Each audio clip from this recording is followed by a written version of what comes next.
हिंगोली जिल्ह्यामधल्या वसमत तालुक्यामध्ये मोठ्या प्रमाणावरती वादळी वाऱ्यासह अवकाळी पाऊस झालाय आणि यामध्ये पपईच्या बागांचं मोठं नुकसान झालेलं आहे। वाई गोरक्षनाथ गावच्या शिवारामध्ये प्रल्हाद जाधव या शेतकऱ्यांनी 5 एकरांवरती पपईच्या बागेची लागवड केली। यासाठी 6 लाख रुपयांचा त्यांना खर्च आला।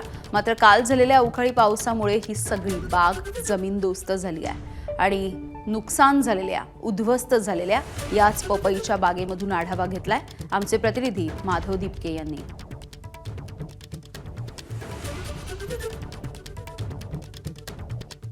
काल हिंगोली जिल्ह्यामध्ये मोठ्या प्रमाणात वादळी वाऱ्यासह अवकाळी पावसाने हजेरी लावली होती आणि यामुळे शेतकऱ्यांचं मोठ्या प्रमाणात नुकसान झालेलं आहे। काल सायंकाळच्या सुमारास वसमत तालुक्यातील अनेक भागामध्ये सुसाट्याचा वारा सुटला होता। मोठ्या प्रमाणात अवकाळी पावसाने हजेरी लावली होती आणि त्यामुळे पपईच्या फळबागांचं मोठ्या प्रमाणात नुकसान झालेलं आहे। मी सध्या उभा आहे वाई गोरक्षनाथ गावाच्या शेतशिवारामध्ये। या ठिकाणी प्रल्हाद जाधव या शेतकऱ्याची शेती आहे। 5 एकरवर त्यांनी पपई या फळबागेची लागवड केली होती।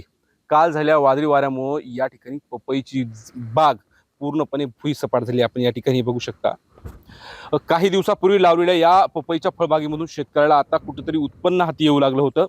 काहीच दिवसामध्ये आता या फळांची तोडणी केली जाणार होती, परंतु काल झालेल्या वादळी वाऱ्या आणि अवकाळी पावसामध्ये पपईची बाग अक्षरशः अर्ध्यामधून मोडून पडलेली आहे आणि आता शेतकऱ्यानं कृषी विभागाशी संपर्क साधला, महसूल विभागाशी संपर्क साधला, परंतु प्रशासनाकडून कुठलाही प्रतिसाद मिळालेला नाही असं शेतकऱ्याचं सांगणं आहे।